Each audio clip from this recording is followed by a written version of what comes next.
rendhagyó kivitelű vagy liturgiájú istentiszteletre.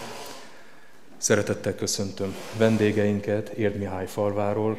Nem vállalkozom arra, hogy bemutatlak benneteket, de majd kérlek, hogy menet közben tegyétek ezt meg. Örülünk, hogy eljöttetek, itt vagytok köztünk. Valóban az a célunk, hogy Isten orcáját keressük, és ahogy a helyi gyülekezetnek már egyszer-kétszer mondtam, jövő évre nézve is ezt szeretnénk mottónak kitűzni, a gyülekezet elé célnak kitűzni, hogy keressük az ő orcáját szüntelen, Isten élményekben, gazdagabban. Így éljük majd a következő évet.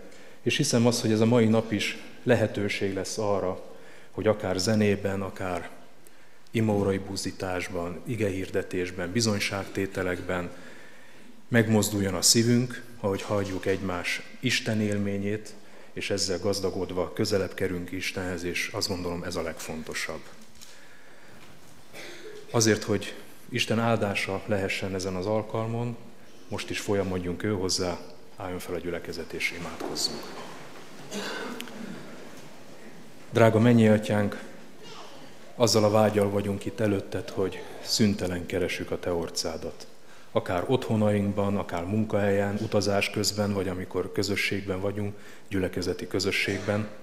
Hiszen te vagy a mi életünk, te vagy az éltetőnk, te vagy az élet forrása, nincs rajtad kívül senki más, akihez folyamodnánk.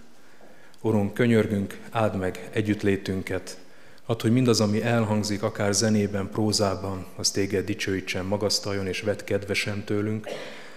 Te látod szívünket, látod annak állapotát. Uram, add, hogy innen mindenki úgy menjen haza, hogy veled találkozott és gazdagabb lett. Mennyi atyám, könyörgünk, hogy légy velünk továbbra is. Ámen.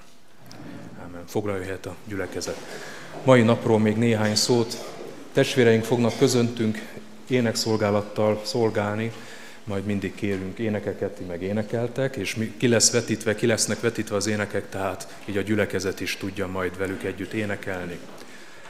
2 énekkel kezdenénk majd, azután megkértem Mikna Zoltán testvérünket, barátunkat, hogy ő buzdítson igével bennünket imádkozásra, ima közösségre, azután pedig majd igehirdetés is fog következni, 2 között persze majd éneklünk, melyet Bal Zoltán lelkipásztor gyakornok testvérünk fog közöttünk szolgálni igével. Délelőttben még 2 bizonyságtételre fog sor kerülni, közben éneklünk, és körülbelül úgy dél 4:45 körülre szeretnénk a délelőtti blokkot befejezni, hogy közös ebédre átmehessünk. Testvéreim tudják, hogy milyen módon és hogyan. Átmegyünk majd a kisteremben. És délután úgy 2, fél 3 között, ahogy látjuk az ebédet, illetve vissza tudunk rendezkedni, folytatjuk a délutáni blokkal, ahol a helyi gyülekezet énekegyüttese, dicsőítő csoportja fog szolgálni, bizonyságtételek lesznek, és így tudjunk együtt lenni, és persze a vendég testvéreink is szolgálnak közöttünk. Kezdjük is, illetve folytassuk is énekekkel, akkor kérlek benneteket, hogy vezessetek minket énekben, és Zoltán testvéremet pedig arra kérem, hogy jöjjön ide föl, és innen pedig buzdítson majd bennünket.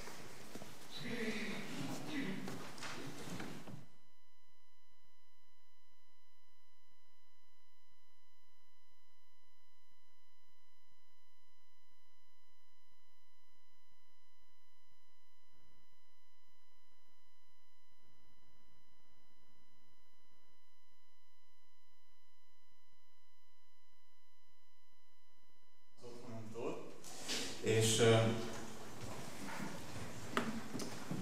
reméljük, hogy ezen az alkalmon az énekeink, zenénk felszáll az Úrhoz, meghallgatásra talál, és elnyerjük az ő jó tetszését vele. Később még fogok mondani dolgokat rólunk, most énekeljünk egy éneket, tudjátok meg, hogy az Úr az Isten. Thank you.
Drága mennyei Atyám, áldalak és magasztallak.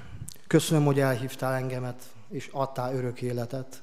Köszönöm, hogy alkalmatlanságom ellenére itt lehetek, és te nevedben beszélhetek.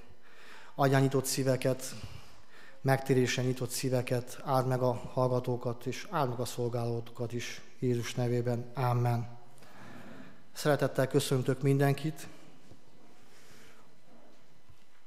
A következő igét fennállva hallgassuk.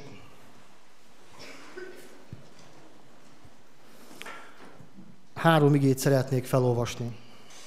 Ekképpen szól Isten szava.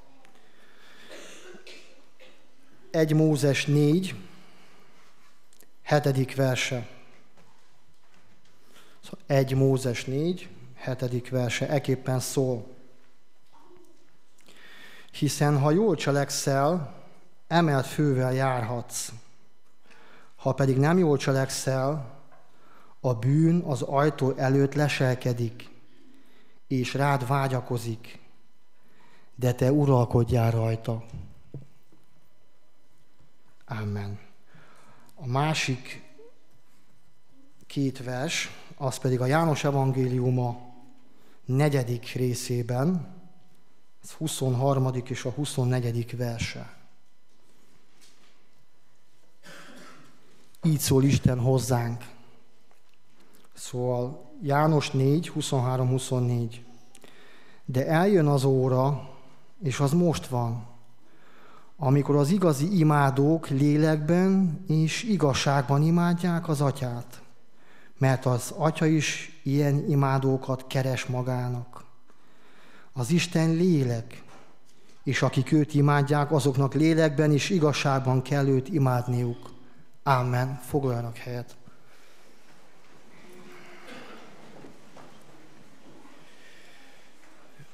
Mikor felkértek, hogy szolgáljak, elgondolkoztam azon, hogy mit mondhatnék én, bűnös,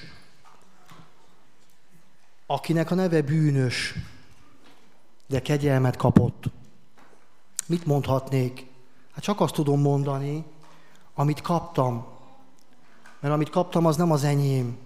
Azért kaptam, hogy tovább tudjam adni. Nem tudom, hogy akik itt vagyunk, hogy hol vagyunk, hogy mindannyiunk tudja-e, hogy éppen hol van. Meg tudjuk-e azt, hogy egyáltalán hova jöttünk? Isten tiszteletre jöttünk? Mert ha Isten tiszteletre jöttünk, akkor jó az irány. De én azt mondom, jobb ennél az, hogyha azt mondom, hogy Isten tisztelet az egész életem. A publikus, a privát, meg a személyes életem is. A felolvasott igében két végpontot olvastam fel az életünkben, az elején, ahol Isten azt mondja nekünk, hogy ha te betartod azt, amit én mondok neked, akkor emel fővel járhatsz, de ha nem, ha te nem cselekszed azt, amit én mondok neked, akkor a bűn ott leselkedik az ajtódnál, és észre sem veszed, és vágyakozik rád.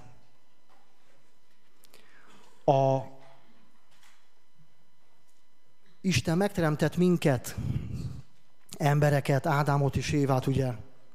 És az egy tökéletes állapot volt abban a pillanatban, addig, ameddig nem estünk bűnbe.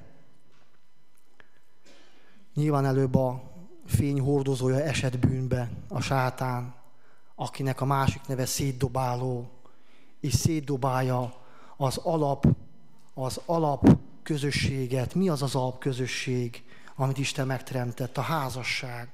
Ádámban és Évában. És nem aláírva, igen, aláírom, hogy te a felségem vagy, és szeretlek. Nem. Az itt belül van. Nem tudom, észrevettétek-e, kedves testvérek, a világban, mikor jártok a világban, a nem hívő emberek rögtön észreveszik, rögtön tudják azt, hogyha elbuksz, hogyha nem úgy viselkedsz, ahogy kéne. Honnan tudják? Mert az új szövetségben, ugye, az Úr oda beírta a szívünkbe, mindannyiunkba a törvényt. Beírta, hogy tudjuk, hogy merre járjunk, és mi annak ellenére bukdácsolunk. Mondhatnám azt is, én most elsősorban magamhoz beszélek, és csak másodszorban másfele. Nem tudom, hogy ki hogy van itt, milyen állapotban, ki mennyire táplálkozik tejjel, ki mennyire táplálkozik pacal pörköltel, már bocsánat a kifejezésért. De mikor megszülettünk, anyánk méhébe formált minket az Isten, és mikor megszülettünk, rátettek anyánkra, aki megszült minket, és rögtön rácuppantunk a cicire. Mit jelent ez? Ki mondta meg nekem, hogy nekem az a dolgom? Már akkor útmutatást kaptunk az Úrtól, és elmentünk abba az irányba, amelyekbe Isten akarja, hogy menjünk. Csak ugyebár az 5 érzékszervünkön keresztül kaptuk az információt a világba.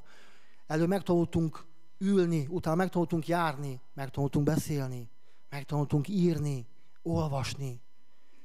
Utána megtanultuk azt, hogy állj már meg, de van ennél több. Van ennél több, mint hogy leüssem a másikat, mint hogy magamnak kaparjak. Sokkal több van ennél. Sokkal több van annál, hogy anyukám meg van apukám, és neki köszönhetem az életemet. Hát lehet. Istennek köszönhetjük az életünket. És ahogy írja a János evangélium a 4. részében, hogy de eljön az az óra. Mikor jön el az az óra? Testvérem, az az óra most jött el. Most, mikor hallod az igét. Most, mikor megszólal az Úr te benned. Nem véletlen vagy itt. Nem véletlen vagyunk itt. Nem véletlen teremtett minket az Úr. Mit keres az Isten? Keres. Értitek? Annyira eltávolodtunk Istentől, hogy keresi azokat, akik imádják őt. Hogy imádjuk mi őt? Vasárnaponként? Összejövetelenként? Vagy a teljes életünkkel? Felveszünk egy maszkot, testvérek. Sokszor bejövünk a gyülekezetbe, bejövünk ott, a másik meg kimegy itt, hogy ne találkozzon azzal, aki ott bejön. Miért? Vannak félelmeink, mindenkiben van félelem. Nézzük csak meg egy kicsit a félelmeket. Honnan jön a félelem? Mikor az édenkert volt Ádám és Éva bűneset előtt, szerintetek ott volt félelem? Szerintem nem. Mi akartunk tudni sokat. Nagyon sok mindent akartunk tudni, és elcsábultunk. És annyira el tudunk csábulni. Visszatérve a csecsemőre, az Isten kéri tőlünk, hogy fejlődjünk, legyünk türelmesek. Ha belegondolok, nyugodtan mondhatom azt, hogy magamat nem ismerem. Hogyan ismerhetnélek akkor téged? Hogyan ismerhetném a felségemet? Honnan tudhatom, hogy neki mi kell? 100%-osan nem tudhatom, magamnak sem, nincs annyi kapacitásom. Bíznom kell az Úrban, nincs más lehetőségem. Én 2012-ben tértem meg az atyához a nagy világi életből, aki vert a mellét, hogy én megoldom. Volt pénzem, volt hatalmam. Azt hittem, hogy van eszem, hogy nincs az, aki előttem megáll, és engem ki tud magyarázni, vagy nem látok át rajta. Isten tanít minket, csecsemőkortól tanít minket, szeret minket, ő magát feláldozta miértünk. Istenként jött, és szembeköpték, megverték, keresztre feszítették, nem bírták legyilkolni, pedig nagyon akartuk, mert fáj az igazság, fáj az, ami nekünk kell. Elültetik a média a szívedben, a vágyaidat, hogy neked az jár, neked az kell. Közben Isten mit csinál? Keresi az igazi imádókat. Az ő dicsőségét nem fogja odaadni senkinek. Minden dicsőség menjen és földön az övé. És Jézus Krisztus az út, az igazság és az élet. Még a sorrend is stimmel. Ezen az úton kell járjunk. És ő az igazság. És lélekben és igazságban kell, hogy szolgáljuk őt.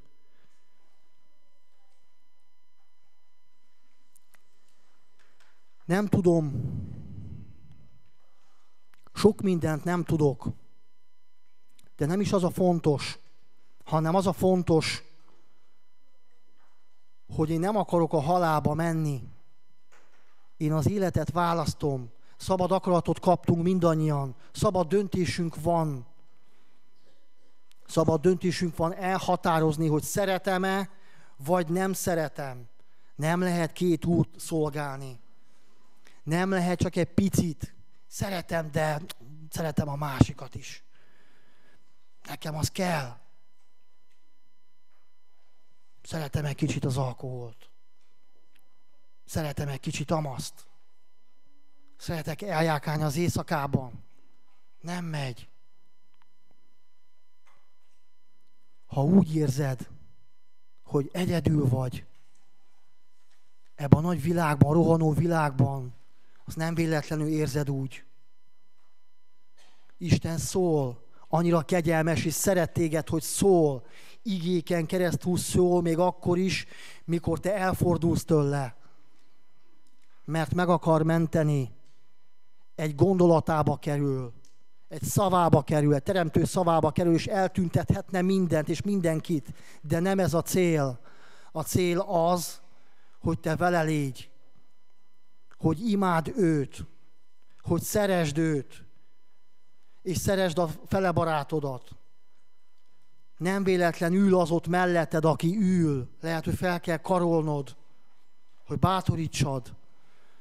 Vagy lehet, hogy azért ül, hogy ő bátorítson téged. Igazi imádókat keres az Úr. Keres, értitek? Keres. Miért kell keresnie? Miért nem talál? Talál, ugye? Bízok benne, hogy megtalálja. Ott van, mikor Káleb 12-en mentek el megnézni a földet. Kánaán földjét, hogy hú, na, akkor mi lesz, mi vár ránk? És 12-ből 2 azt mondta, hogy vannak itt óriások, de az én Istenem nagyobb, mint az az óriás. 10-nek meg még mindig ott maradt a szívébe az óriás. Nekünk a mi szívünkben hány óriásunk van? Félünk? Mitől félünk? Isten velünk van, és szeret minket. Keresi az igazi imádókat. És meg is találja, mert vannak, akik szeretik őt. Mikor Dávid kiállt a nagy Góliát ellen, ott is egy példa. Ott voltak a filiszteusok, akik bíztak a vasba, a hús erőbe. És ott van Isten népe, akik féltek, remegtek, mert meglátták, szemüknek hittek. Látták a hústornyot, és féltek. És egy ember kimert állni, hittel kiállt, mert nem volt mit veszítenie. Ő hitt Istenbe. Testvéreim, hiszünk mi eléggé Istenben? Vagy csak annyira, hogy eljárunk az Isten tiszteletre, imaórára, imádkozunk, de éljük az életünket. Persze, e világban élünk. Itt a GPS. A mi GPS-ünk, az örök élet fele. Miről szól ez? Elsősorban Jézus Krisztusról, aki feláldozta önmagát miértünk. Meghalt és harmadabban feltámadt. És az az erővel, ahogy ő feltámad, fel fog támadni mindazok, akik hisznek ő benne, és hisznek Istenbe. És ha bajban vagy, testvérem, mindenki lehet bajban. Nem mindegy a hozzáállásunk. Mert én megtérésem előtt, mikor bajban voltam, akkor oda csaptam. Mert azt hittem, hogy az erővel lehet. Nem lehet, testvérem. Az ima az a legnagyobb erő, a kapcsolat az Úrral, a teremtőddel, aki teremtett téged, testedet, a lelkedet és a szellemedet. És mi szellemben, meg igazságban kell, hogy éljünk. És hogyha te hallod azt az életed folyamán, hogy itt-ott baj van, akkor ki kell álljál, mint ahogy kiáll Dávid is. Nincs mitől félned, mert Isten veled van. Te abban a csapatban vagy, aki az örök élet fele megy. A keskeny út. Mit jelent az, hogy keskeny út? Keskeny, szoros, súrolja a válladat. Még ha ilyen keskeny a vállad is, nem számít. Az a keskeny út, nem a széles út, ahol dagadok a jóléttől, a bőségtől. Vannak ilyen evangéliuma, bőség evangéliuma, hogy kérdés kapsz. Persze, Isten szerint kér, és Isten szerint kapsz. De meg kell tanulnod türelmesnek lenni. Meg kell tanulnod elsősorban engedelmesnek lenni. Saul mit tett? Nem volt engedelmes. Mikor a pap mondta neki, hogy várjál meg. Mikor az ellenség támadt, ő nem bírt várni, mert félt, ő is félt. És elkezdett áldozni. Nem az ő dolga volt. Engedetlen volt. Isten azt mondta neki, hogy állj és várj. És nem várt, elkezdte a folyamatot. Áldozott. Hát az engedelmességnél nagyobb az áldozat. Azt mondja Isten, hogy nem. Engedelmesek kell, hogy legyünk.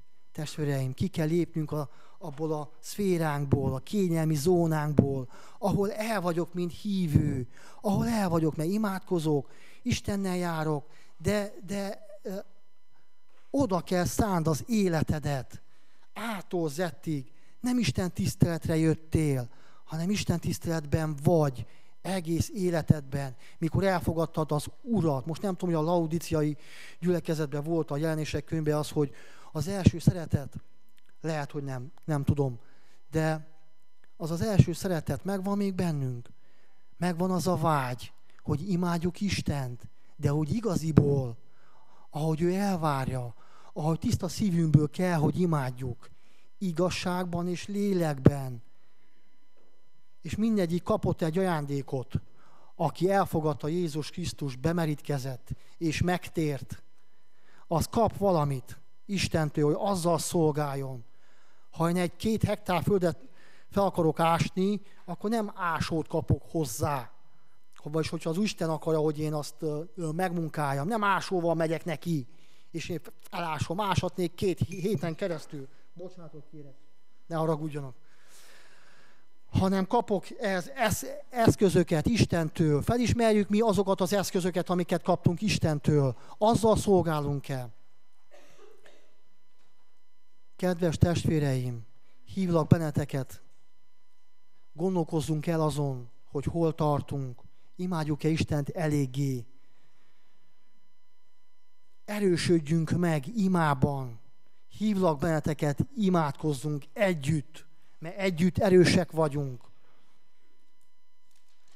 Megkérlek, testvéreim, titeket, 2-esével, 3-asával, gyűjjünk össze és imádkozzunk. Imádkozzunk azért, hogyha bukdácsolunk is, Istent keressük, hogy lélekben és igazságban imádjuk őt. És ne csak itt és most, és ne csak otthon a kamrában, hanem 24-ről 24-et. Megkérek mindenkit akkor, hogy 2-esével, 3-asával üljünk össze és imádkozzunk, és a végén megkérem a Tunyogi testvérünket, hogy mondjon el egy imát, és majd én zárni fogom egy záró imával.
drága mennyei Atyám, áldalak és magasztalak mindenért, amit tettél, teszel és tenni fogsz. Tiéd minden tisztelet, tisztesség, dicsőség és hatalom menjen és földön. Köszönöm az életemet, Uram, köszönöm az örök életemet. Kérlek, segíts meg engemet, hogy mindig, minden körülmények között téged imádjalak. Ne legyenek nekem hamis isteneim, báványaim, vagy bármi, ami elveszi a figyelmemet rólad. Mert a mai világban ezek nagyon sokan vannak, és megpróbálnak minket lehúzni. Kérlek, Atyám, segíts meg minket, mindannyiunkat, hogy rád figyeljünk, és a szavad szerint cselekedjünk, hogy jó gyümölcsöt hozzunk neked, hogy az ige ne forduljon tőlünk vissza üresen, hanem jó gyümölcsöket hozzon neked. Áldott legyen szent neved, Atyám. Segíts meg azokat, akik még nem tértek meg, akik nem választottak téged, hogy érintsd meg őket, a szívüket, hogy téged imádjanak ők is, és mi is mindannyian, hogy igazságban és szellemben imádjunk téged, úgy, ahogy te szeretnéd. Atyám, áld meg az életünket, családtagjainknak az életét, és segíts meg minket, hogy úgy szolgáljunk téged, ahogy te akarod. Azzal, amit te adtál, ott, ahol te akarod, és akkor, amikor te akarod. Áldott legyen szent neved, és legyen mindenben a te akaratod szerint. Jézus nevében. Amen. Kérek 2 éneket, dicsőítést, és dicsőítsük az Urat hangos énekkel. Köszönöm.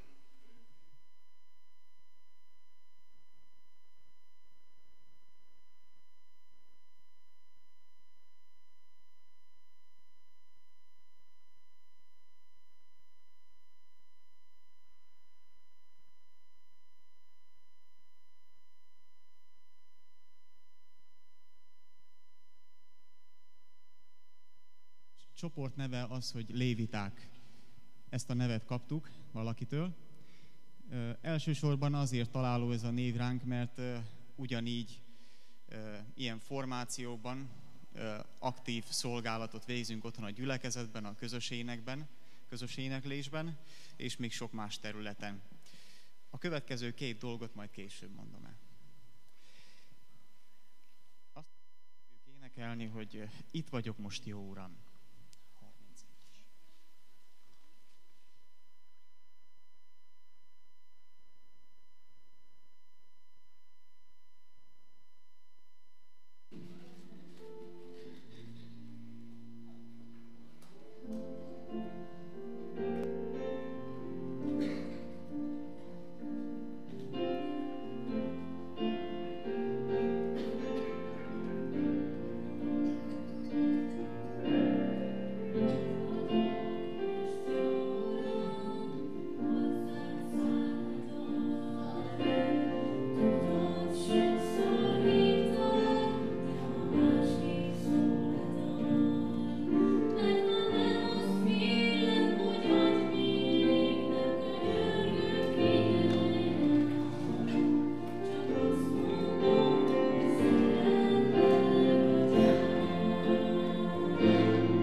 néztem önmagammal.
Én is nagy szeretettel köszöntöm a kedves gyülekezetet.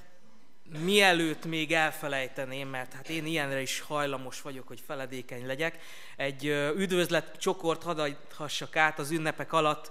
Bükzsércen, Noszvajon, Szomolyán és Tardon szolgálhattam, és onnan is hozom a kedves testvérek köszöntését, utólag áldott ünnepeket kívánok, és én is ugyanezt kívánom a kedves gyülekezetnek. Hogy azon gondolkoztam így, főleg ezután az ének után, amely egy igazi bizonyságtétel, hogy vajon kell-e nekem szólnom.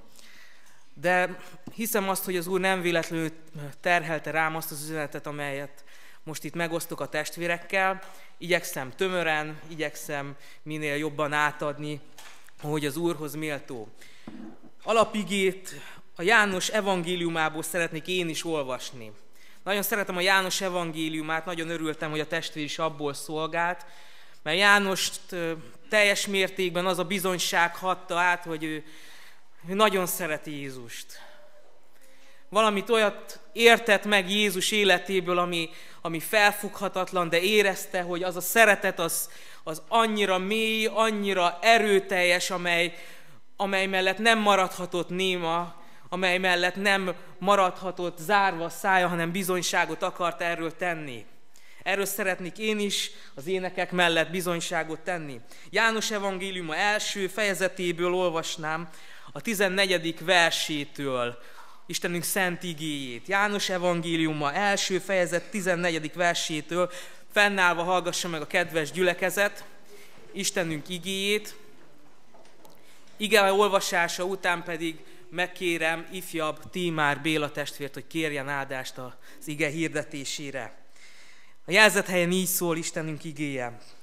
Az ige testé lett, és közöttünk lakozott, és láttuk az ő dicsőségét, mint az Atya egyszülöttjének dicsőségét, aki teljes volt kegyelemmel és igazsággal. János bizonyságot tett róla, és így kiáltott, ő az, akiről megmondtam, utánam jön, de megelőz engem, mert előbb volt nálam. Mi mindnyájan az ő teljességéből kaptunk kegyelmet kegyelemre, mert a törvény Mózes által adatott, a kegyelem pedig és az igazság Jézus Krisztus által lett. Az Isten soha senki nem látta. Az egyszülött fiú, aki az Atya kebelén van, az jelentette ki őt. Imádkozzunk. Jézus, várjunk rád, és mindenkem azt kérlek, hogy te Szent Szellemed által légy most is közöttünk, és szólj hozzánk, törj bennünket. Köszönöm, hogy jó szeretsz bennünket, és köszönöm, hogy boldogat viselhetsz. És nem hiába vagyunk most itt együtt, és köszönjük, hogy benne ez ma is felmagasztatott, és legyen áldozat. Amen. Amen. Foglalja helyet a kedves gyülekezet. Egy kicsit a alapigénk kapcsolódik a karácsony gondolatához, és szeretnénk még ehhez egy kicsit ragaszkodva, de egy kicsit már előrébb menve a karácsonytól. Talán a testvérek is miközben hallhatták, olvashatták, és így a karácsony folyamán többször megállunk a karácsonyi történetnél, úgy elcsodálkozunk, hogy mennyi csoda kapcsolódik a mi megváltunk születéséhez. Mégis a legnagyobb csoda az, hogy ő mindent vállalt. Ő vállalta azt, hogy mindent maga mögött hagy, vállalta azt, hogy mindent megüresít, teljesen maga mögött hagy, és előre tekintve, talán az én bűnömet, az én életemet látva eljön ebbe a világba, és az Istennek a szeretetét és igazságát harmóniába hozza. És ez a harmónia nem ott a születésnél, hanem ott a keresztnél jöhetett létre. Azról olvastunk most itt János evangéliumában, a 14. versben, hogy az az Úr, akinek az eljövetelét ünnepeljük karácsonykor, és eljött és kezdeményezte testet öltve az Isten szavát és az Istennek a szeretetét, itt lakozott közöttünk, vállalta velünk, a bűnösökkel, a gyarló emberrel lévő együtt élést, a közösséget, jelezve, hogy Istennek szándéka van velünk együtt élni, nem magunkra hagyni. Teljesen telve volt az élete kegyelemmel és igazsággal. Két fontos és nehéz fogalom ez. Az ember mindig vívódik két fogalom között, kegyelem és igazság. Hogyan valósulhat meg az ember életébe ez a kettő? Hogyan lehet úgy az ember kegyelmes, hogy közben meg igazságos is? Hogy lehet az ember úgy igazságos, hogy közben kegyelmes? És valahogy az ember élete e kettő között ide-oda leng, és van vagy kegyetlenül igazságos, vagy elvtelenül kegyelmes. Egyszerűen szinte lehetetlen az ember számára ezt a harmóniát megteremteni. És azt látjuk itt Isten igéjében, és olvasva az evangéliumot, és ez az örömhír, hogy Isten látva az embernek ezt a fajta küszködését, Isten elküldte az ő fiát, elküldte, hogy ő ott a Golgotai kereszten harmóniába hozza ezt a kettő fogalmat. Hogy bebizonyítsa, hogy teljesítse az Isten igazságát, és kiáraszthassa ránk az ő kegyelmét. Tudjuk azt, hogy Isten szent. Isten maga az igazság, ő belőle árad az igazság. Ő tiszta, fedhetetlen és szent. És semmi tisztátalan, semmi sötét, semmi szennyes nem kerülhet az ő közelségébe. Így mi bűnös emberek sem. Mi bűnös emberek sem vagyunk képesek az Istenhez jönni, ehhez a szent Istenhez, ehhez a teremtőhöz, a bűneinkkel. Mégis Isten adott egy megoldást az ő fián keresztül. Adott egy lehetőséget, hadd mondjam ezt, ez egy lehetőség az ember számára, mindannyiunk számára, hogy az a fiú, aki bűnt nem ismert, mégis bűnné lett értünk, értem és érted, kiengesztelte az Isten haragját. Vállalta azt, hogy ő odaáll, és ő felfogja az Istennek azt a haragját, ami a mi bűneink felé elindult, mert Isten nem tudja eltűrni a bűnt. Utálja, gyűlöli a bűnt. És itt van az Isten fia, aki eljön, és azt mondja, hogy én azért jövök, hogy betöltsem, azért jöttem, hogy én feláldozzam magam, azért jöttem, hogy az Isten szeretetét kiárasztam, mert az Isten szeretni akarja az embert, de gyűlöli a bűnt. Gyűlöli, haragszik a bűnre. És ott, amikor a kereszten látjuk Jézus Krisztust és az ő szenvedését, látjuk az Isten haragját. Kedves testvérek, ha szeretnétek látni, hogy Isten mennyire haragszik a bűnre, nézzünk a keresztre. Nézzük arra a fájdalomra. Nézzünk arra az elhagyatottságra, amit ott a kereszten látunk. És ott meglátjuk az Istennek azt a szeretetét, azt a helyre állító szeretetét. Hiszen az Isten nem véletlenül küldte el a fiát, mert akar közösségben lenni velünk. Ő akar Vas Zoltánnal együtt élni. Nem csak vasárnap, hanem hétfőn, kedden, szerdán, csütörtökön, pénteken, szombaton és következő vasárnap is. Velünk akarja tölteni nem csak az örökké valóságot, azt is, de ezt az életet. Akar minket megajándékozni. És ez ott a keresztnél indult el. Ott a kereszten áradhatott ki. A kereszten indult el az ő igazsága és kegyelme. A helyreállítás. Milyen csodálatos. Milyen csodálatos ez a kegyelem és igazság. Sokszor mi emberek inkább szeretnénk a kegyelmet. De kedves testvérek, látnunk kell, hogy nem érezhetjük, nem foghatjuk fel igazán az Isten szeretetét és kegyelmét, hogyha nem az ő igazságán keresztül szemléljük ezt. Nem fogjuk tudni megérteni a kereszt lényegét, ha nem látjuk az Isten igazságát. Azt, hogy az ő lényéhez nem férhet a bűn. Nem foghatjuk fel az ő kegyelmének mélységét, az ő szeretetének mélységét. És ez árad ki. Ez indult el karácsonykor, hogy Jézus Krisztus vállalta.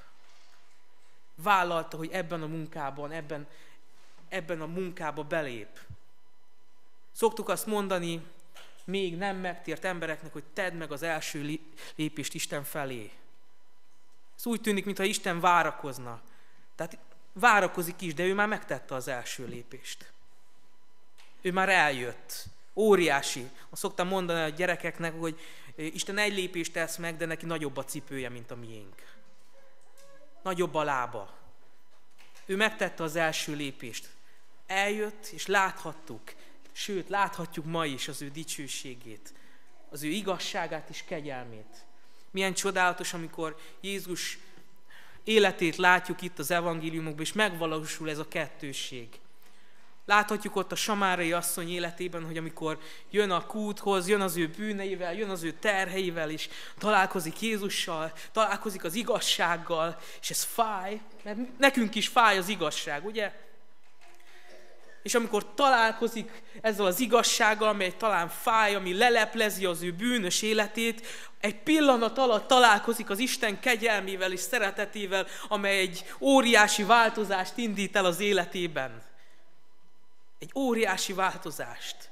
Vagy látjuk Zákeus történetében, hogy amikor ugye szemléli Jézus távol, és Jézus azt mondja, hogy veled fogok, nálad fogom tölteni a mai napot, és ott van Jézus, és egy szót nem mond Zákeusnak, hogy mit kéne csinálni, de Zákeus találkozik Jézus Krisztus lényével, talán találkozik a tekintetével, és találkozik az ő tekintetében, az ő szeretetében, az Isten igazságával. Nincs egy szó se, de az ő jelenlétében az ember találkozhat az igazsággal, találkozhat önmagával, a bűneivel, de egy pillanat alatt ott van az Isten kegyelme, ami kiárad. Amikor belenézünk az Isten igazságában, és talán fáj azt, amit ott látunk, egyből találkozhatunk az Isten kegyelmével és szeretetével. Milyen csodálatos ez! Ez az, ami kiáradhat. Ez az, ami igazán megtöltheti az ünnepünket. Ez az, ami nem csak 2 napra, nem csak karácsonyra, nem csak húsvétra, nagypéntekre szól, hanem életünk minden napjára. Itt van a fenyőfa, 1 hét, max. 2 hétig szokott talán állni, és elbontjuk, és vége. De van egy fa, amely az év 365 napján áll. Van egy fa, ez pedig a keresztfa, ahova lehet jönni, amely alatt talán nem ajándékokat kapunk, de a bűneinknek a feloldozását. A bűneink terhét tehetjük le. A bűneinknek a feloldozása van ott. A kegyelmet találjuk. És ez a fa ott áll, és az életünk bármelyik percében jöhetünk. Ezért jött. Ezért magasztalhatjuk őt. Így tudjuk igazán, átjárva, lélekben és igazságban. Erről van szó. Hát hogy lehetne enélkül? Lélekben és igazságban dicsőíteni őt. Kedves testvérek, ez az az üzenet, amit az Úr rám terhelt.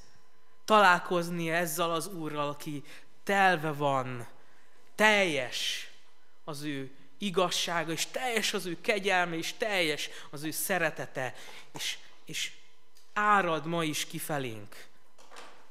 Nagyon nagy mélységre jött, nagyon megüresítette magát az Isten fia egy istállóba, azért, hogy ne legyen olyan ember, aki azt mondja, hogy az a mélység, amiben ő van, oda nem ér el az Isten szeretete. Nincs olyan mélység az életünkben, nincs olyan bűn, nincs olyan válság, amilyen mélyre az Isten kegyelme ki ne hatna. Ehhez az Istenhez jöhetünk. Ehhez az Úrhoz jöhetünk azzal a kéréssel, azzal a vággyal, Uram, itt az életem, moss át. Akarok a Te igazságodba beletekinteni, és akarom érezni a Te igazságodon keresztül a Te kegyelmedet, hogy kiárad az életembe. És erre szükségünk van minden nap, így a mai napon is. Kívánom a kedves gyülekezetnek, hogy ezt éljük át. Jöjjünk ehhez az Úrhoz. Jöjjünk és hozzuk mindenünket, az egész életünket. Amen.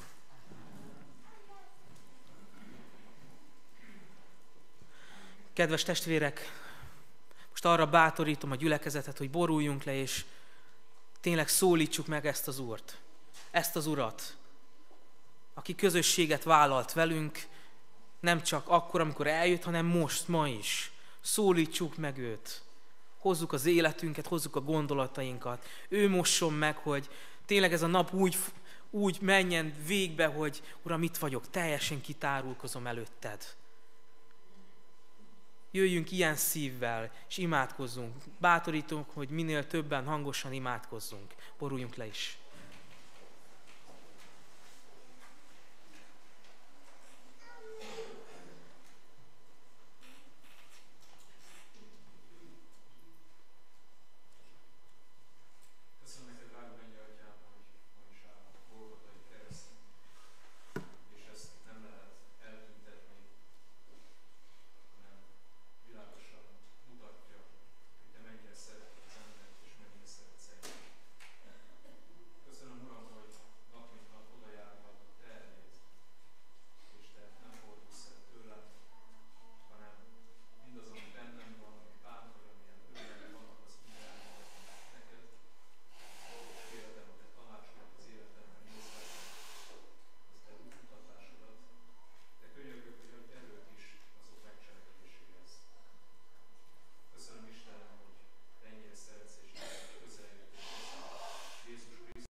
Drága megváltóm, köszönöm, hogy tényleg te lehetsz az út, az igazság és az élet is. Köszönöm, hogy amikor a te szemedbe, a te tekintetedben nézek, akkor megláthatom való önmagamat, találkozhatok az én sötét énemmel, de miközben ezzel találkozhatok, és talán fáj, közben találkozhatom a te szereteteddel, a te kegyelmeddel, amely túlárad, amely ma is kiáradhat az életemre, és amely ma is felkarol, kiemel az én bűneimből, megtisztít. Köszönöm, Uram, hogy ezt vállaltad és eljöttél, és vállalsz ma engemet, az én bűneimet is. Kérlek, Uram, tényleg te adj nekem erőt, te adj nekem még több odaszánást, még több dicsőítést, dicsőítő életet, magasztaló életet, amelyben a központja te vagy, és a te igazságod is, kegyelmed és szereteted. Uram, ebben akarok erősödni.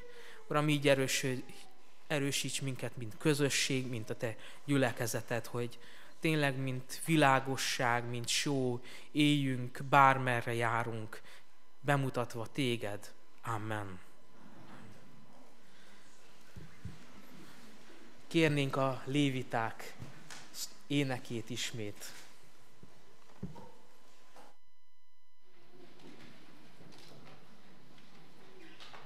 A második dolog, amit tudni kell rólunk, az, hogy mi inkább ilyen, ha szabad így fogalmazni, ilyen retro zenekar vagyunk. Inkább ilyen régebbi énekeket énekelünk, játszunk, új köntösben, új formában. De ahogy szoktam mondani, természetesen Istennek énekelünk és zenélünk elsősorban, de azután pedig nem az időseknek játszunk, de azoknak is, és nem a fiataloknak, de azoknak is. Hogy találjon mindenki az énekeink között nekivalót. Mi volt az első, amit fontos tudni rólunk? Ki tudja? Valaki? Mi az, amit először mondtam, hogy amit fontos rólunk tudni?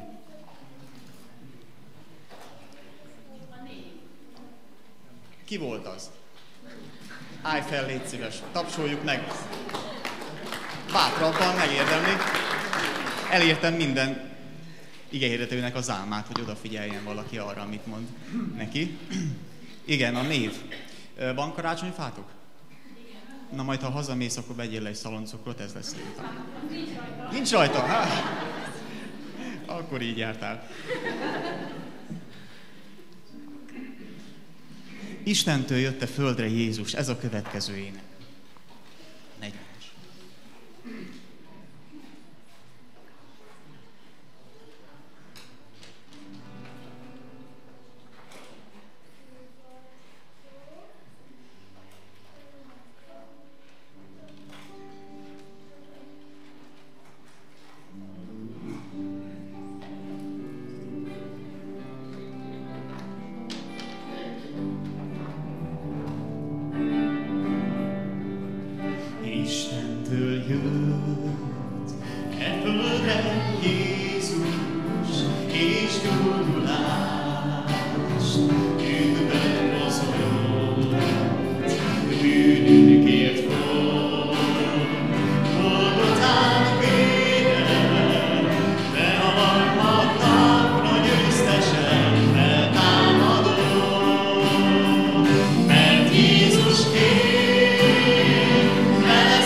Következőkben bizonyságtételek fognak elhangozni. Én bizonyságtételről tudok, amit délelőttre terveztünk be, az egyik Tunyogi László testvéremé.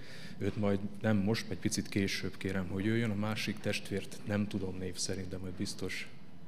Kicsoda? Jaj, jól van, Bettiék, köszönöm szépen. És mielőtt nektek átadnám a szót, illetve László testvérem, szeretném, ha még egyet énekelnétek, és azt fennállva énekeljük el mi is, és utána kérem majd László testvéremet, hogy jön ide előre a mikrofonhoz, és mondja el mindazt, amit Isten a szívére helyezett. Tehát egy éneket énekeljünk, fennállva énekeljünk.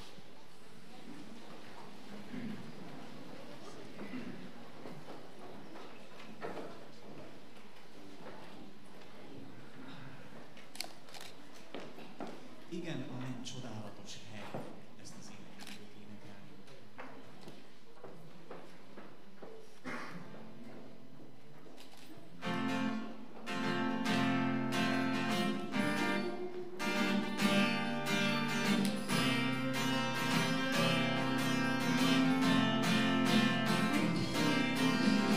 Igen, a menny csodálatos hely, igen, szívem az áron lehet.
helyett a gyülekezet, és akkor Tunyogi László testvért kérem, hogy jöjjön elő.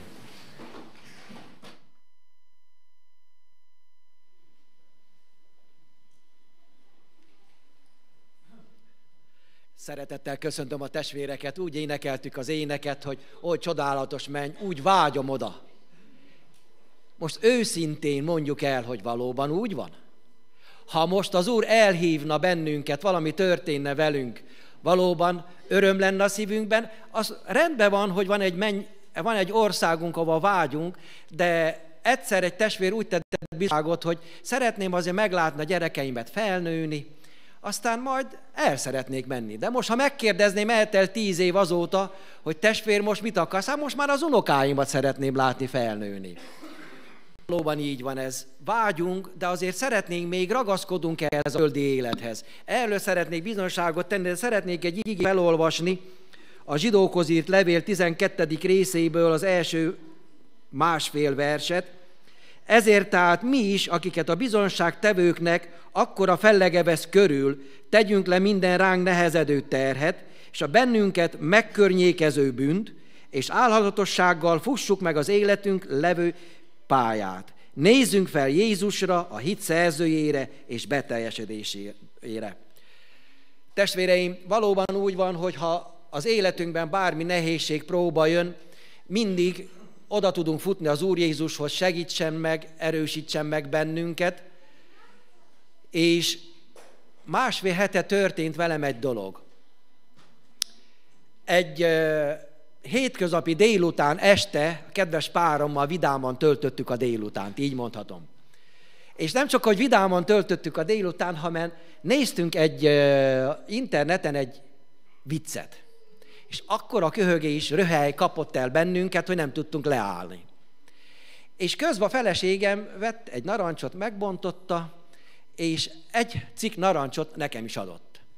És abban a pillanatban, amikor a számba vettem, annak a leve kezdett folytogatni, és a narancs mellékútra ment, és fuldoklást kapott el, tehát úgy lehet értelmezni, hogy összeestem, elveszítettem eszméletemet, fejre estem, és semmit nem tudtam magamról. Vég az életnek. Én persze nem így most így utólag így fogom fel, de akkor, amikor ez megtörtént, pár másodperc alatt semmit nem tudtam magamról. A fejreesésnél aztán a feleségem a nyakamra ütött egyet a hátamra, és kijött az a narancs darab, és visszakaptam eszméletemet, és ültem, és nem tudtam hirtelen, hogy mi történt velem. És az első dolog az volt, hogy hálát adtam az Úrnak, hogy még itt tartott a földi életemet. Ahogy mondtam, vágyunk mik a mennyben, de azért mégis hálát adtam, hogy még itt lehetek. Az egy dolog, hogy az ördög mindig keresztbe akar tenni nekünk, és ad betegségeket, mert az ördög adja betegségeket. De az Úr az, aki még a hajunk szálát is számon tartja, és ő az, aki meg tud védeni minden támadástól. És ő az, aki még életet tud adni, kegyelmi életet, időt számunkra, és mindnyájunk számára. Mert ha ma úgy vagy itt, hogy valamiképpen eltávolodtam egy kicsit Istentől, de szeretnék visszajönni hozzá, ne várj vele, mert nem tudod, hogy a holnapot megéred-e. Nekem is adott még kegyelmi időt, hogy hozzam helyre az életemet, mert el is vehette volna. Ma nem lehetnék itten. De azt tudom azt, hogy szeret, és ha ő kezében van, az én életem ott a legjobb helyen van. Ismerjük azt a verset, amikor az Úr Jézustól megkérdez az író, hogy hol voltál akkor, mikor beteg voltam. És mit mond? Visszanéztem, és csak egy lábnyomot láttam. És azt mondja az Úr Jézus, hogy igen, azért láttál csak egy lábnyomot, mert karodban hordtam életedet. És úgy van ez, karjában hordja mi életünket, és semmi nem történhet az ő akaratán kívül. Tehát ezért vagyok hálás ma, hogy még itt tartott a földi életemet, és azt tudom, hogy ha elvitt volna, lehet, hogy nem voltam kész még teljesen. És azt akarja, hogy készen tudjuk várni őt, készen tudjak elköltözni erről a földről. És azt akarja, hogy tudjunk bizonyságtévő gyermekei lenni. És ha úgy vagy itt, hogy még tétovázol, és nem fogadtad be az Úr Jézus Krisztust, még van időm. Nagyon sokszor találkozok a tököli börtön, ifjúkoriak börtönében, mikor szolgálok, vagy fiatalok mondják, hogy hát nekem ne beszéljek Jézusról, ők még fiatalok, nekik még van időjük megtérni, van idejük másképp élni az életet, de honnan tudod, hogy megéred a holnapot? Honnan tudod azt, hogy holnap még lesz? Ezért kell még ma döntsek mellette, ezért kell még ma helyrehozzam az én életemet, mert nem tudom, hogy elérem a holnapot. Az Úr ilyen kegyelmes időt adott számomra, és köszönöm újból néki, hogy itt lehetek, és bizonságot tettek arról, hogy ő megmentette az én életem. Ez már másodjára történt. Akar az én életemben még tenni, akar használni eszközként, és ami legfontosabb, testvéreim, átgondoltam, hogy mit ér, ha az egész világot megnyered, és a lelkedben kárt valsz. Semmi, de semmi nem marad meg, csak azt, amit Jézusért tettél. Semmi. Mindent pár másodperc alatt itt hagysz. De amit Jézusért teszel, azt magaddal viszed a mennyben. Segítsen bennünket az Úr, hogy ilyen esztendőnk legyen, hogy bármikor is elhívjuk, mi készen tudjuk várni őtet. Amen. Bocsánat, még egy hirdetés vagy imakérés kérnék a testvérek felé, már ha itt vagyok kint. Délután a budapesti Kozma utcai börtönben fogok szolgálni. Kérem a testvéreket, hogy imádsággal hordozzanak és gondoljanak rám. Köszönöm szépen. És mi is hálát adunk azért, hogy az Úr megőrzött. Minden bizonnyal még sok szolgálatod van. Most egy zenei szolgálatra kerül sor. Én úgy tudom, hogy a Csóka Bálint unokái fognak szolgálni. Kérlek benneteket, hogy akkor gyertek ide előre.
Köszönjük szépen a szolgálatotokat.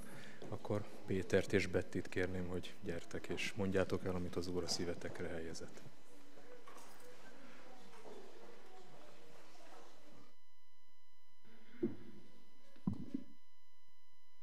Szeretettel köszöntöm a gyülekezetet.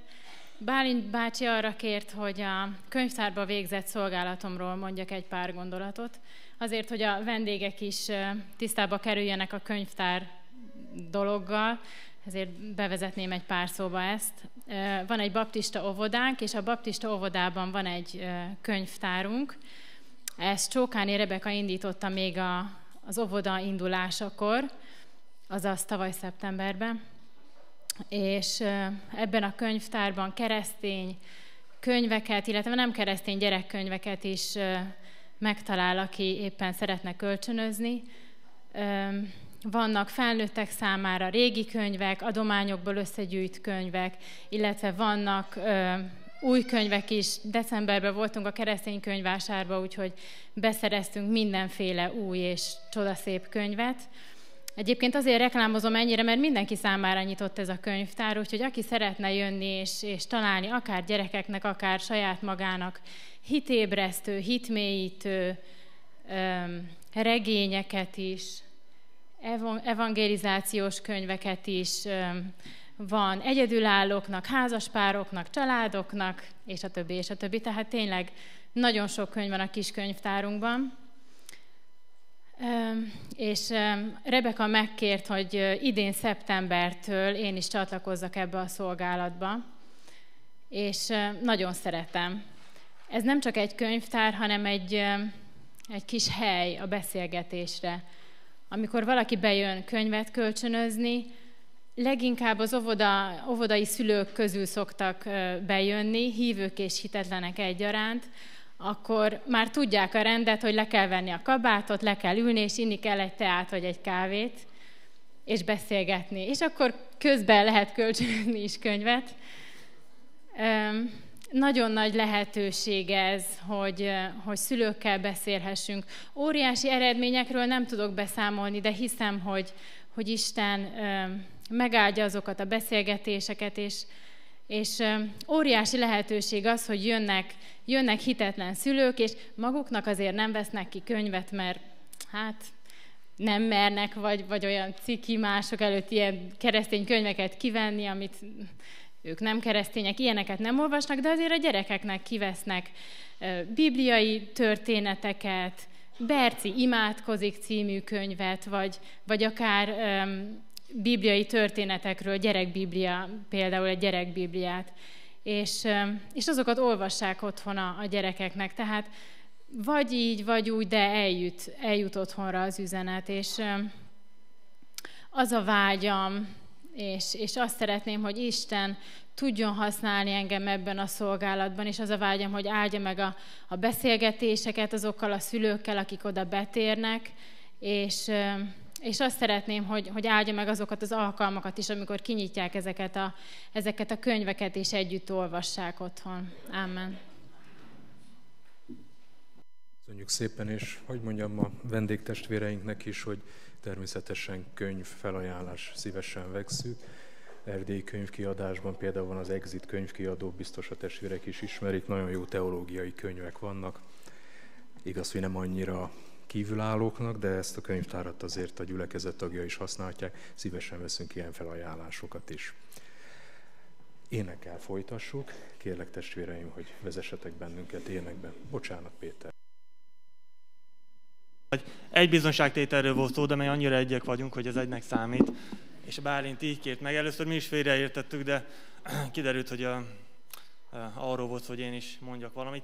Feleségem volt itt az előbb, a vendégek kedvéért mondom. Ő is része annak a házi csoportnak, amit egy pár hónapja indítottunk el. Mostanra talán azt lehet mondani, hogy kialakult, hogy kik azok az emberek, akiket Isten arra indított, hogy ezen a házi csoporton stabilan, rendszeresen részt vegyenek. Megfogalmaztuk ott a céljainkat, hogy mi az, amit szeretnénk. Azt hiszem, hogy elmondhatom magamról, hogy rutinos házi csoportozó vagyok. Valamilyen formában, egész fiatal koromtól kezdve mindig részese voltam valamilyen házi csoportnak, és megfigyeltem egy jelenséget egy ilyen körben, ez pedig az, hogy nem mindenki mindig jön el szívesen, de eljön. És megfigyeltem magunkon is, mi most, akik a házi csoportnak a gazdái vagyunk, hogy nem mindig a legnagyobb lelkesedéssel tartjuk meg, és biztos vagyok benne, sokan vannak ilyenek a mi csoportunkban is, mert tudok konkrét esetet is, amikor valaki arról számolt be, hogy már megint kedv van, kedden tartjuk a házi csoportot, de mégis eljön. És mostanában egyébként is sok olyan dologra jövök rá, amit egyébként a többiek már rég tudnak. Az egyik ilyen dolog az az, hogy a kemény munkának van igazán eredménye, nem csak a polgári életben, hanem a keresztény életünkben is. Ezt azért mondom, mert a polgári életben ez sokkal egyértelműbb. Hogyha ott nem teljesítünk, akkor a főnökünk egyből megmondja azt, hogy ez nem jó, ez nem elég, keményebben kell dolgozni. A keresztény életben miért nincs így? Hát hiszen Isten is szól, jeleznem, hogyha valami nincs rendben, de talán nem olyan, talán nem úgy, nem rúgja ránk az ajtót, és úgy ott van a sátán, akinek viszont az a profizmusa, hogy elhiteti azt velünk, hogy de hát szolgálsz, nem? De hát jársz imaházat, imádkozó, hát jó neked az, ami most éppen van. Pál apostol gyakran föl szoktuk hozni, mint példa az Új Szövetségből, és Pál apostolnál is azt látjuk, hogy keményen dolgozott egész életében. És egyébként is a Bibliában lévő emberek, amikor eredményt érnek el, azért dolgoznak, azért tesznek valamit. Pál apostol se azt csinálta, hogy írt egy evangelizációs levelet, valakivel lefénymásoltatta, és annyira megszállta a Szent Szellem ezt a levelet, hogy ő csak regisztrálta, hogy kik térnek meg, és terjedt a hír. Nagyon sokat dolgozott ezért.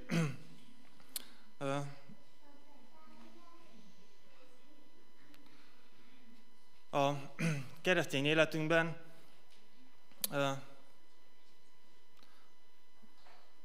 a sátának úgy gondolom egy nagyon jó eszköze ez, hogy valahogy rávezet minket arra, hogy van már egy polgári foglalkozásom, hát keményen dolgozok egész nap, és elhiteti velünk azt sokszor, hogy hát ha egyszer nincs kedvem ahhoz a bizonyos szolgálathoz, akkor miért csinálom? Most csináljam rossz kedvel? Hát úgyse lesz rajta áldás, nem? Hogyha valamit rossz kedvel csinálok. Sokáig nekem is ez volt a felfogásom, de úgy gondolom, hogy a házi csoport és minden szolgálat terén, amit végzünk, elmondható az, hogyha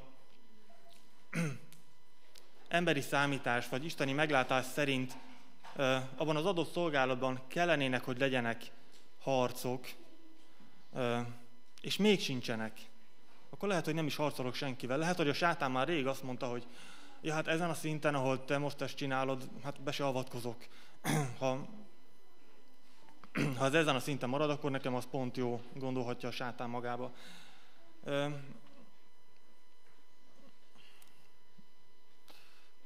Talán illene, de nem szeretnék most ilyen végső következtetést, meg tanulságot levonni. Azt hiszem, hogy talán mindenki, amit szeretne és amit gondol, azt leszűrheti abból, amit mondtam.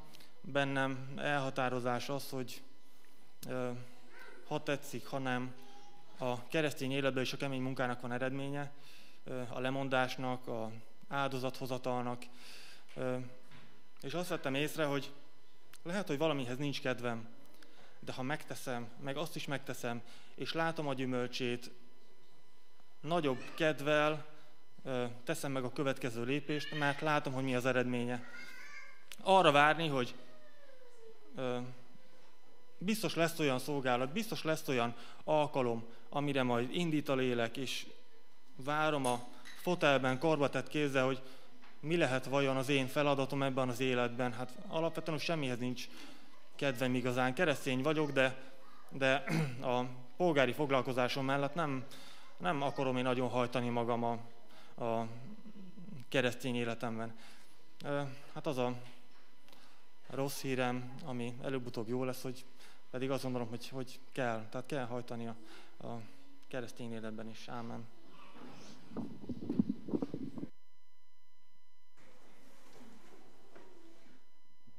Akkor most kérjük tőletek a énekszolgálatot. Két éneket kérünk egymás után. Közösen kiderítettük, mi volt az első dolog, amit tudni kell rólunk, a nevünk, léviták.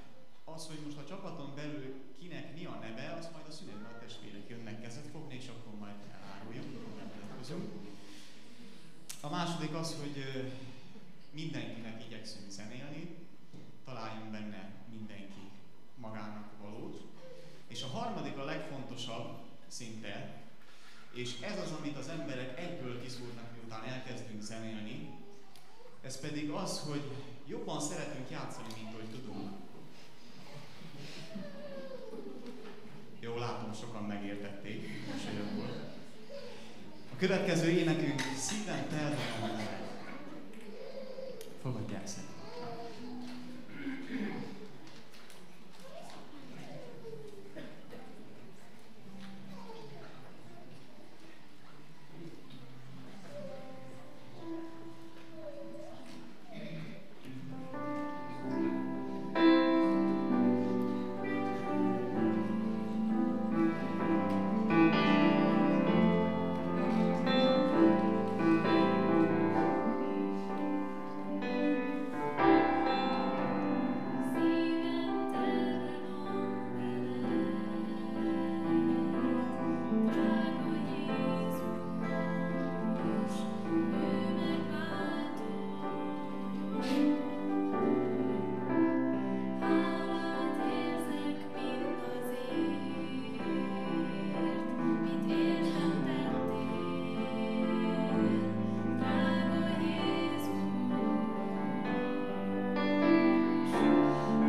Köszönjük szépen az énekeket.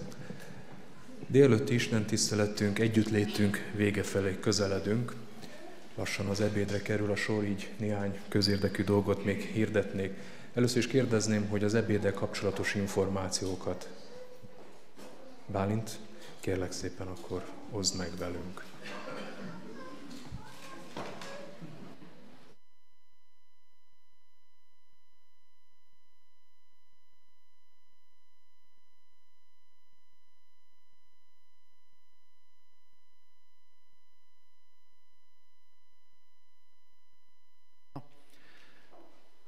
Örülök, hogy ennyien együtt lehetünk és együtt dicsőíthetjük az Urat.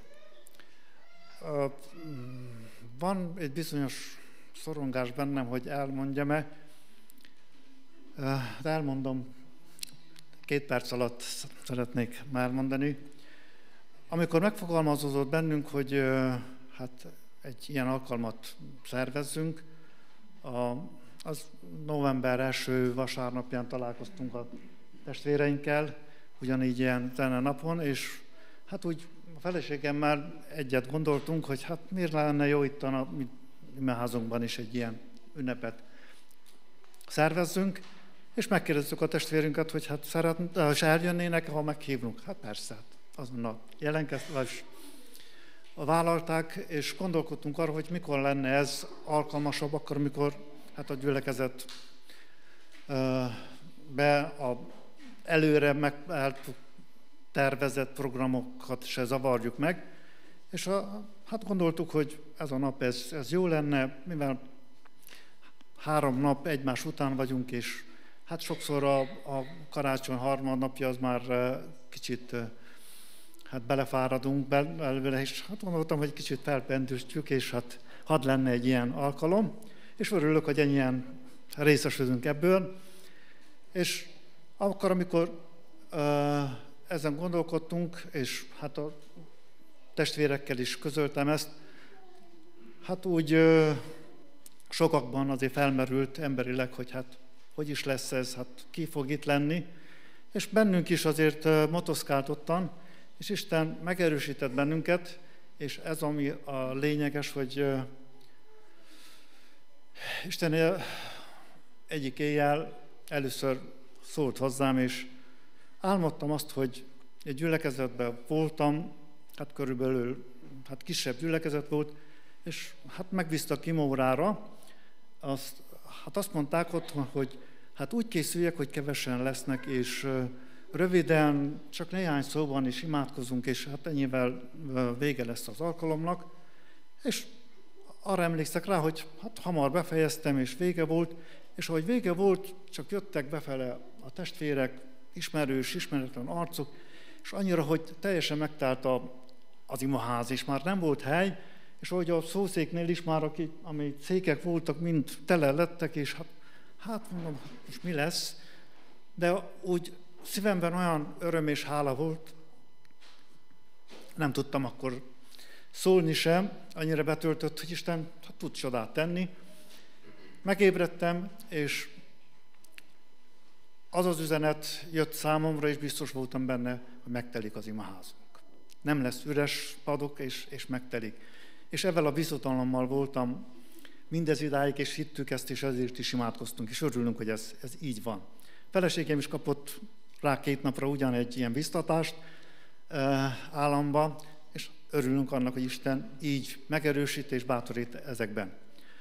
Rátérve a következőkre, most, ha befejezzük a délelőtti együttlétünket, akkor szükséges lesz segítségekre, de először is nagyon a testvérek szívére helyezzem, hogy senki ne menjen haza, maradjunk együtt, és együtt ebédeljünk, lesz, és jutni fog mindenkinek az ebédből, amit készítettünk. Fogadják nagy szeretettel tőlünk, és arra kérem, hogy maradjanak itt a testvérek is.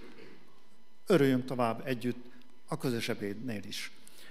Az alkalom után mindjárt arra kerül sor, hogy itten a padoknak nagy részét kihordjuk, lesz egy teherautó, amiben betesszük, hogy ne nedvesedjenek meg, és behordjuk a padokat, és megterítjük, és mindjárt vagy az asztalokat, padok maradnak csak annyi, amennyire szükséges a üléshez, és azonnal felszolgálhatjuk az ebédet is.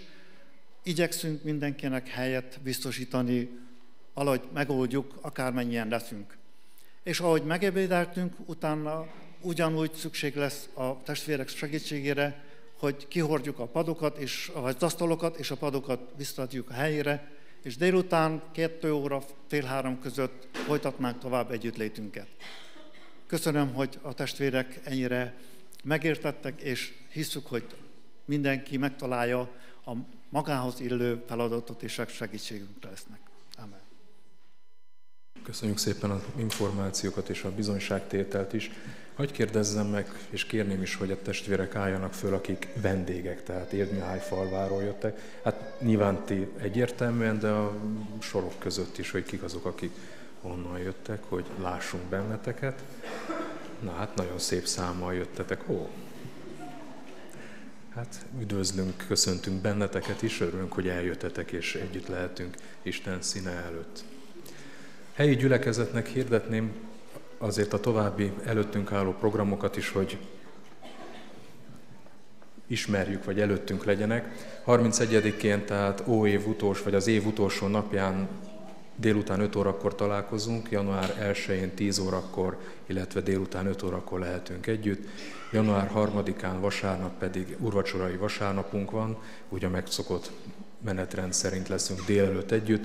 Délután viszont az Allianz imahét kezdődik 5 órakor, és ilyen formában már az a hetünk kezdődik el, és a rákövetkező héten, január 4-től minden este 6 órától leszünk együtt, lehetünk együtt, Isten igén és imádkozhatunk együtt. És ehhez kapcsolódóan még mindig hirdetem a gyülekezetnek a évelei böjtöt. 3 hetet tervezünk, aki ehhez lehet csatlakozni, akár 3x 7 nap, 3x 1 vagy 3x 3 nap formájában. Ehhez is majd a szükséges anyagot oda fogom adni a testvéreknek, de kérem, hogy nálam jelentkezzenek. Illetve kérnék még egyfajta jelentkezés, az meg délutánra, aki a délután istentisztelet keretében, vagy együttlét keretében már előre tudja, és megfogalmazódott benne bizonyságtétel, és tudja, hogy el szeretne mondani, kérem, hogy jelenzzen nálam, hogy valami fajta sorrendet, vagy egymás utániságot láthassunk. Így ezzel is biztatom a testvéreket. Most fogunk egy éneket énekelni veletek, és kérem, hogy majd kíséretek bennünket. Ez befejező énekünk is lesz, fennállva énekeljük, mi alatt gyűjtést is fogunk tartani, és úgy helyezzük el adományainkat, hogy a testvéreinket szeretnénk majd az ő költségeikhez hozzájárulni, tehát így helyezzük el adományainkat. Mielőtt énekelnénk, szeretném, ha közösen imádkoznánk, már ezt is fennállva fogjuk tenni. Uzonyi Ferenc testvéremet kérem, hogy jön ide előre, és imádkozom mindnyájunk nevében, hálát adva Istennek ezért a együttlétért. És a gyülekezet fennállva kíséri az imádságot, és utána kérlek titeket egy befejező énekre.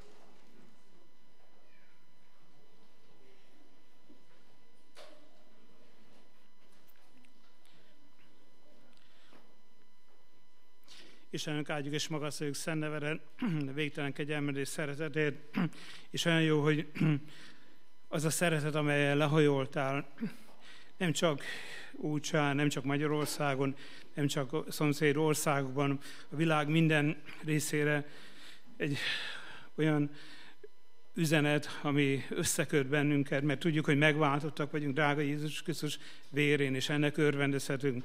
Bárhol is élünk, bárhol is vagyunk, ma is ezért magasztaljuk szent nevedet. Köszönöm, hogy ez a jelenlét nem csak itt a Földön, hanem magyarát is fog folytatódni. De egyet, hogy valóban hogy legyen ez a vágy szívemben, szívünkben. Ezek az emberek, akik még nélküled élnek, akik még nem tudják, hogy meg vannak váltva, vagy hallottak, de még nem döntöttek, hogy ők is adják át az életüket neked, és legyek én is, és legyünk mindnyájan eszközök, hogy amikor vége van az ünnepeknek, hogy lássák, hogy a szívünk meg van telve örömmel, hálaadással, dicsőítés, magasztalással. Köszönöm, hogy így használsz minket a hétköznapokban is. Amen. Amen.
Imádkozzunk.